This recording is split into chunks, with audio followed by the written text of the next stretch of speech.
ఇంత విషయం తెలిసిన రేవంత్ రెడ్డి అంటి ముట్టనట్టుగా ఎందుకు కనబడుతున్నాడు? అంటే పార్టీకి సంబంధించి కూడా చాలా విషయాల్లో అంటి ముట్టనట్టుగా తిరుగుతున్నాడు అంటే మనిషి. ప్రయారిటీ ఉండాలి కదమ్మా! ప్రజల మీద ప్రేమ ఉండాలి. వచ్చే కష్టాల గురించి ముందు అవగాహన ఉండాలి. పార్టీలో ఈయనకి ప్రయారిటీ లేదంటున్నారా? లేకపోతే ప్రజలకి ఈయన ప్రయారిటీ ఇవ్వట్లేదు అనుకుంటున్నారా మీరు? అంటే ఆయనకు ఈ తెలంగాణ సమస్యలు గాని, ప్రజల సమస్యల పట్ల అవగాహన లేకపోవడం ఒకటైతే పట్టింపు లేదమ్మా. హ్మ్. పట్టింపు లేదు. అధికారుల మీద వదిలేశాడు. హ్మ్. అధికారులకు గూడా ఎట్లా అలవాటయిపోయిందంటే పైనుంచి ఏమన్నా చెప్తే తప్ప చేయలేని పరిస్థితి. హ్మ్. కాబట్టి అధికారులు సమన్వయం చేయట్లేదు. ప్రభుత్వాలు పట్టించుకోవట్లేదు. ఆ మంత్రులకు అవగాహన ఉంటలేదు. హ్మ్. సరే ఏది ఎట్లున్నా గూడా కాంగ్రెస్ ఇవాళ అగమ్య గోచరంగా ఉన్నది పరిపాలన. హ్మ్. సరే ప్రజలు తప్పు చేసినా గూడా హ్మ్. సరిదిద్దుకునే పరిస్థితి ప్రజలకు లేదు. హ్మ్. కనీసం ఇవాళ వీధుల్లోకి రావాల్సిన సమయం ఆసన్నమైంది. హ్మ్. సరే ఏదేమైనా గూడా ఒక నమ్మకంతోనూ ఓటేశారు. హ్మ్. బట్ కేసీఆర్ పాలనలో ఏ ఇబ్బంది లేకుండా గడిచింది. ఇప్పుడెందుకు ఇబ్బందులొస్తున్నాయి? హ్మ్. అంటే ఎక్కడో లోపం ఉన్నది. హ్మ్. అప్పుడు వర్షాలు పడ్డాయి, ఇప్పుడు వర్షాలు పడ్డాయి. ఆ! నిజంగానే మొన్నటిసారి వర్షాలు పడలేదు, కరువుంది అనంటే అది రేవంత్ రెడ్డి మీదకి పోదు. వానదేవుని మీదకి పోతది. హ్మ్. హ్మ్. కానీ హ్మ్. ఎక్సెస్ వర్షపాతం పడ్డది. హ్మ్. గూగుల్‌లో పోయి చూస్తే మీకు తెలుస్తది. అందుకే అన్నాను ఆ! నేను మీతో కొన్ని ఇందాక. కొన్ని కొన్ని కాన్స్టిట్యున్సీ‌లల్ల హ్మ్. 20-40% ఎక్సెస్ ఉన్నది. హ్మ్. మనకసలు ఎక్సెస్ లేని మండలాలు ఒక 5, 6 ఉంటాయేమో అంతకుమించి. కాన్స్టిట్యున్సీ‌లు ఒక 5, 6 ఉంటాయేమో. అంతకుమించి ఎక్కడ గూడా వరదలొచ్చినటువంటి సందర్భం కూడా అన్ని కనిపించింది. వరదలే. అన్ని హ్మ్. ప్రాజెక్టులు ఫుల్ నిండిపోయి వరదలొచ్చినాయి. అవును. అంటే అసమర్థత. అంటే ఈ రోజు తెలంగాణ రాష్ట్రానికి ఒక్క చుక్క నీరు లేకుండా అయిపోయింది. అవగాహన కావాలమ్మా. లేకపోతే ఎట్లా అసమర్థ పద్ధతులే. ఇప్పుడు నిజంగానే వాళ్ళకి గనుక అవగాహన ఉండుంటే, హ్మ్. ఆడ ప్రమాదకర పరిస్థితులున్నాయని తెలిసి కూడా టన్నెల్‌లోకి పంపేవాళ్ళా? హ్మ్. అయితే ప్రజలలో బాగా వ్యతిరేకత వస్తాంది. మీరు జనం దగ్గర పోయి బైట్స్ తీసుకున్నట్టయితే ఒక్కొక్కరు ఎంత బూతులు తిడుతున్నారంటే ఈ ప్రభుత్వాన్ని. రెగ్యులర్‌గా జరుగుతుందది. జరుగుతాంది గదా! అవును. మరి ఇప్పుడు ఇట్లాంటి పరిస్థితి ఉన్నది కాబట్టి ఏం చేశారు?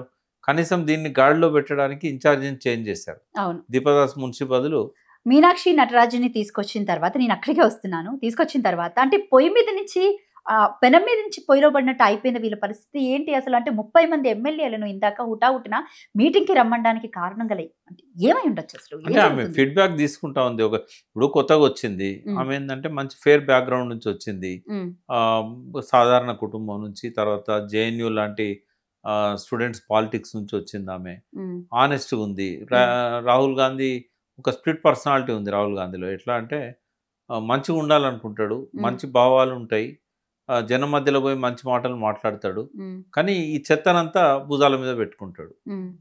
ఇప్పుడు మంచిగా ఉండాలనుకున్నప్పుడు మంచి టీమ్ సెలెక్ట్ చేసుకోవాలి. హ్మ్. ఎంతమంది ఉన్నారు మీనాక్షి నటరాజన్ లాంటి వాళ్ళు ఆయన దగ్గర?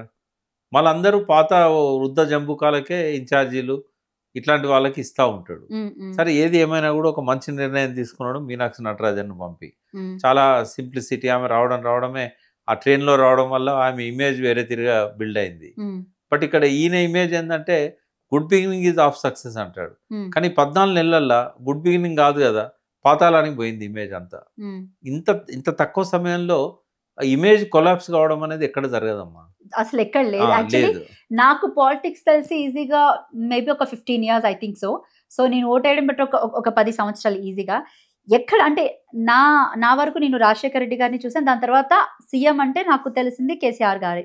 సో, ఎక్కడ అంటే ఇప్పటి వరకు వాళ్ళ ఇమేజ్ ఈ లెవెల్‌లో ఉండే ఇక్కడ. అవును. బట్ ఇప్పుడు ప్రజల్లోకి నేనెళ్తుంటే అంటే when I was done my degree అప్పటి నుంచి చూస్తున్నాను. అంటే కేసీఆర్ అంటే ఇది ఉండే అందరి దగ్గర. బట్ ఇప్పుడు చూస్తుంటే సీఎం అంటే ఇట్లా తిడుతున్నారు. కంప్లీట్‌గా. సీఎం అంటే ఒక భయం ఉండేది. భయం అవును. లేదిప్పుడు.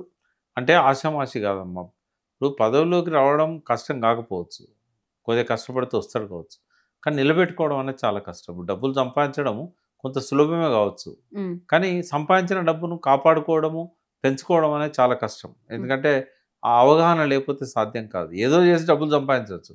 కానీ దాన్ని ఒక పద్ధతిలో పెంచుకోవడం అనేది చాలా కష్టం. ఇది కూడా అంతే. ఆయన ఆ సీట్‌లోకి రాగలిగాడు కాంగ్రెస్ యొక్క బ్లెస్సింగ్స్ వల్ల. చంద్రబాబు నాయుడు పరోక్ష సహకారం వల్ల, ప్రత్యక్ష సహకారం వల్ల గూడా. కానీ దాన్ని నిలబెట్టుకోవడంలో ఆయన పూర్తిగా విఫలమయ్యిండు. ఆయనకున్న అవగాహన సరిపోదు. అవగాహన పెంచుకునే ప్రయత్నం చేయట్లేదు. తర్వాత తాను ముఖ్యమంత్రి కాగానే సర్వజ్ఞుడు అన్నట్టు అన్నిటి మీద మాట్లాడుతా ఉంటాడు. టవరింగ్ పర్సనాలిటీ లాంటి కేసీఆర్ పట్ల ఏమాత్రం గౌరవం లేకుండా ఆయన దూషిస్తా ఉంటాడు. అంటే మేబీ ఏ రేవంత్ రెడ్డి విషయంలోనైనా గారికి కూడా స్ప్లిట్ పర్సనాలిటీ ఉన్నట్టుంది. అంటే ఏమైతదంటే స్ప్లిట్ పర్సనాలిటీ‌ల వాళ్ళు చెప్పేదాన్ని, చేసేదాన్ని ఇవాళ electronic that's media what I'm trying to tell you sir. Observe చేస్తారు. చెప్పేది ఒకటి చేసేది ఒకటి అయినప్పుడు డెఫినెట్గా ప్రజల లోపల ఒక విరక్తి వ్యతిరేకత అనేది వస్తుంది. ఇక అది ఇప్పుడు ఇంత తొందరగా వచ్చింది. అయితే దాన్ని పోగొట్టే ప్రయత్నం చేయడానికే మీనాక్షి నటరాజన్ వచ్చింది. కానీ ఆమె శక్తి చాలదు ఇక్కడ. అటువంటి పరిస్థితులు లేవు. ఇప్పుడు ఏమైందంటే ఒక బండికి ముఖ్యమంత్రి ఇన్ఛార్జ్ 2 ఎడ్ల లాంటి వాళ్ళు. కానీ ఇక్కడ ఏమైంది, ఒకటేమో నిజాయితీగా ఆనెస్ట్గా ముందుకు పోవాలనేది మీనాక్షి నటరాజన్, అన్ని అడ్డమైన పనులు చేయాలనేటోడు ముఖ్యమంత్రి. ఈ రెండింటి కాంబినేషన్ కుదురుతుందా? దానివల్ల ఎవరికి నష్టం అవుతుంది? ఆ పార్టీ ముందుకు పోదు. సరి చేయాలని వచ్చింది ఆమె, సరి చేసే అవకాశం లేదు ఇక్కడ. సరి చేయాలంటే ఇటువంటి ఆనెస్ట్ ఉన్న ముఖ్యమంత్రిని పెట్టుకోవాలి. ఉత్తమ్ కుమార్ రెడ్డిని పెడితే కొంత ఆనెస్ట్ ఉంటాడు, ఆయన నాన్ కరప్టెడ్ అని పేరుంది, ఆయన డైనమిక్ కాకపోవచ్చు కానీ చెడ్డ వ్యక్తి కాదు. బట్ రేవంత్ రెడ్డి డైనమిజం ఉన్నది, చెడుతనం ఉన్నది, మోసకారితనం ఉన్నది, మాటకారితనం ఉన్నది, అవగాహన లోపం ఉన్నది. ఇవన్నీ ఎట్లా దారిలో తీసుకొస్తుంది? ఇప్పుడు 30 మంది ఎమ్మెల్యేలతో మీటింగ్ పెట్టేంత మాత్రాన ఏమవుతుంది? అలాగే కాంగ్రెస్ పార్టీకి సంబంధించి 7 అంటే మొత్తం పార్టీలో ఉన్న వాళ్ళంతా సీఎం అభ్యర్థులే చెప్పాలంటే. అంటే ఏమైందంటే రేవంత్ రెడ్డి ముఖ్యమంత్రి అయ్యే వరకు అందరు సీనియర్సే కదా ఆయనకంటే. ఒక సీతక్క తప్ప అందరూ ఆయనకంటే వయసులో కానీ అనుభవంలో కానీ చాలా సీనియర్స్. కాబట్టి వాళ్ళకు ఉండడంలో తప్పేమున్నది? అంజయ్య గారు ముఖ్యమంత్రి కాగానే చాలామంది ఏమనుకున్నారు, మనకు ఇందిరాగాంధీ బ్లెస్సింగ్స్ ఉంటే చాలు మనం ముఖ్యమంత్రులం అవుతాం, మనకి ఏ క్వాలిఫికేషన్ అక్కర్లేదు, 6వ తరగతి చదివిన ఆరన్నాల అంజయ్య అక్షరం ముక్కరాన్ని ఆరన్నాల అంజయ్య ముఖ్యమంత్రి అయిన మనం ఎందుకు కాకూడదు?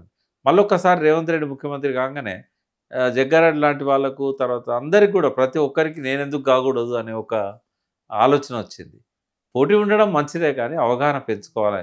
ముఖ్యమంత్రులు కాగానే వెంటనే పరిపాలన మీద పట్టు రాదు, పరిస్థితుల మీద అవగాహన రాదు. కేసీఆర్కి ఏంటంటే డిఫరెంట్. ఆయన ఉద్యమకాలం నుంచి కూడా మొదటి నుంచి కూడా సునిశ్చితంగా పరిస్థితులను గమనించేవాడు. ఆయన 83లో మొదటిసారి పోటీ చేసినప్పటి నుంచి కూడా ఆయన పరిస్థితుల మీద అవగాహన పెంచుకునేవాడు, ప్రజల పల్స్ తెలుసుకునేవాడు, ప్రజలకు ఏం కావాలనో అర్థం చేసుకునేవాడు. ఈ ఉద్యమ కాలంలో ఆయన కలిసి వచ్చింది ఏంటంటే 14 సంవత్సరాలు ఆయన తిరగని ప్రాంతం అంటూ లేదు, కలవని ప్రజలంటూ లేరు. కొన్ని కోట్ల మందిని ఆయన పబ్లిక్ మీటింగ్స్లలో కలిచాడు. సో ప్రతి మీటింగ్ సక్సెస్ అయ్యేది. అంటే ఆ గ్రిప్ అనేది బాగా సమాజం మీద, అవసరాల మీద ఇవన్నీ వచ్చినాయి కాబట్టి ప్రజలు అడగకపోయినా కూడా 400కు పైన పథకాలు తీసుకొచ్చాడు. అందులో చాలా వరకు ప్రజలు అడిగినాయి కాదు, ఈయన మేనిఫెస్టోలో పెట్టినాయి కూడా కాదు.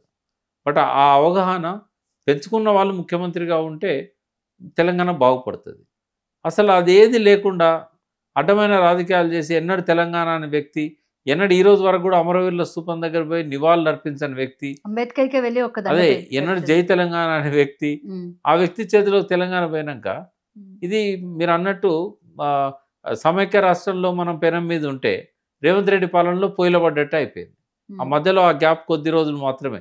తెలంగాణకు శాపమేమో కానీ పోలీస్ యాక్షన్ జరిగిన తర్వాత ఒక 4 సంవత్సరాల పాటు కొంత ప్రశాంతంగా బూరుగుల రామకృష్ణారావు గారి పాలన సాగింది. ఆ తర్వాత మళ్ళీ పెనం మీకెళ్ళి పొయ్యిలబడ్డట్టు అయింది. ఇప్పుడు కేసీఆర్ గారి పాలన తర్వాత కూడా మళ్ళీ పొయ్యిలబడ్డాం. సార్ తెలిసి చేసినా ప్రజలు తెలియక చేసినా కూడా ఒక పెద్ద తప్పు జరిగిపోయింది. ఇప్పుడైనా తేరుకొని మళ్ళీ ఒక ఉద్యమానికి సమాయత్తం కాకపోతే పసిబిడ్డలకు కుక్కెడు నీళ్లు కూడా ఇవ్వలేని పరిస్థితి వస్తుంది. కోసుల కొద్ది దూరం మళ్ళీ మంచినీళ్ళ బిందెలు పెట్టుకొని పోవాల్సిన పరిస్థితి వస్తుంది. వీళ్ళ అసమర్థ విధానాల వల్ల, వాటర్ మేనేజ్మెంట్లో వైఫల్యం వల్ల రాబోయే రోజుల్లో ఇంకా కష్టాలు ఎక్కువైతే ఇప్పుడు ఫిబ్రవరి మార్చిలోనే మనం ఇన్ని ఇబ్బందులు చూస్తున్నాం.